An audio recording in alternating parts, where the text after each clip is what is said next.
Hello everyone. इस lecture में हम आपको डिवाइस मैनेजमेंट के बारे में बताएंगे।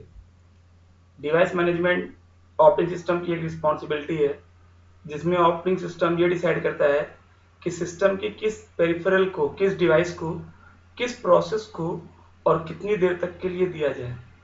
मतलब कि operating system will decide for each resource and for each process that which process will have control over which system resource and for how long। तो इस लेक्चर में हम लोग जो टॉपिक कवर करेंगे वो device management, techniques for device management and device characteristics में हम लोग इनपुट आउटपुट डिवाइस और स्टोरेज डिवाइस के बारे में जानेंगे। तो सबसे पहले ये जान लीजिए डिवाइस मैनेजमेंट का फंक्शन क्या है। The management of I/O devices such as printers, card readers, tapes, disks, and supporting devices such as control unit and control channels। इन सब का मैनेजमेंट होता है जब जितनी भी पेरिफेरल्स होते हैं सिस्टम में, जो भी सिस्टम में डिवाइसेस अटैच होती हैं, सबको इंक्लूड किया जाता है डिवाइस मैनेजमेंट में। The basic function of I/O devices are, I/O devices के बेसिक फंक्शंस क्या हैं? Track status of all devices which requires special mechanism deciding the policy on determine which process gets a device for how long and where। मतलब device management इन सब चीजों से concern है। Allocation, physically ascending a device to process with controlling unit and channel। मतलब physically एक device को allocate किया जाएगा एक प्रोसेसर को। Physically allocating a device to process with controlling unit and channel. एक डिवाइस को, एक प्रोसेस को दिया जाएगा कंट्रोल यूनिट और चैनल के साथ। चैनल मतलब केबल्स। चौथा काम है deallocation, deallocate the devices at two level. दो लेवल पे डिवाइस डी एलोकेशन होता है। मतलब जब किसी प्रोसेस को कोई डिवाइस एलोकेट हो जाती है तो उसको डी एलोकेट करना होता है, मतलब प्रोसेस से उसको रिलीज कराना होता है। तो उसके दो तरीके होते हैं, एक जॉब लेवल पर, मतलब जब जॉब एग्जिट हो जाती है तब उससे वापस लिया जाता है जॉब से रिसोर्स को, और एक जब प्रोसेस एग्जिट होती है तब लिया जाता है। तो मतलब एक जॉब लेवल होता है और एक प्रोसेस लेवल होता है। तो a device in job level, a device assign only for as long as the job exist in the system.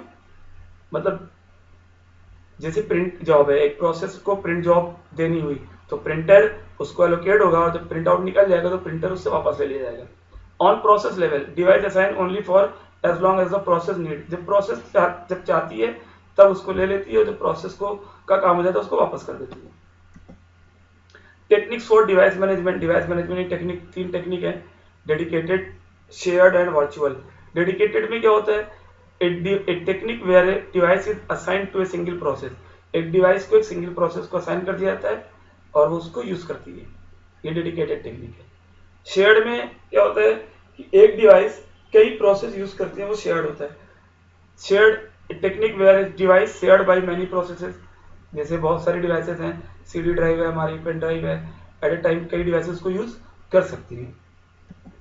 Virtual as a technique where physical device is simulated on another physical device। एक physical device दूसरे physical device के लिए simulation का काम करती है, मतलब उसको लगता है कि यूज कर रही है जबकि यूज नहीं कर रही है। It's combination of dedicated device that have been transform into share device. एक डेडिकेटेड डिवाइस होती है जिसको शेयर डिवाइस के रूप में इस्तेमाल किया जाता है।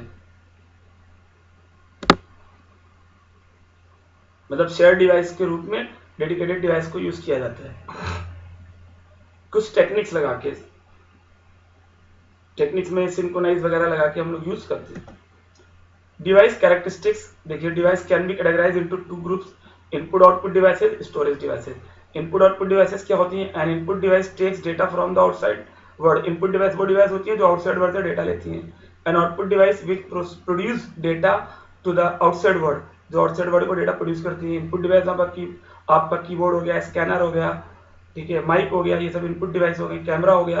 आउटपुट डिवाइस में प्रिंटर हो गया, मॉनिटर हो गया, all this. Example card reader input device, printer output device. Storage devices, It is a mechanism by which the computer may store the information in such a way that information may be retrieved at later time.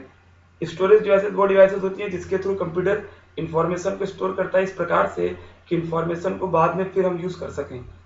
ठीक है, there are following 3 types of storage devices. 3 तरह की storage devices होती हैं, serial access devices, completely direct access devices and direct access storage devices, DASD।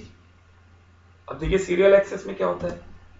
Serial access devices वो devices होती हैं जो डेटा को स्टोर करती है सीरियल से, लाइक टेप, मतलब record by record one after another data वहां पर स्टोर होता है और उसी ऑर्डर में एक्सेस होता है one by one.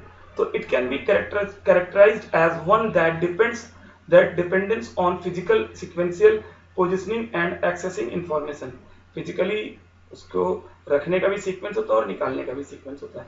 Example magnetic tape unit where information is stored as a group of bytes called records of any length.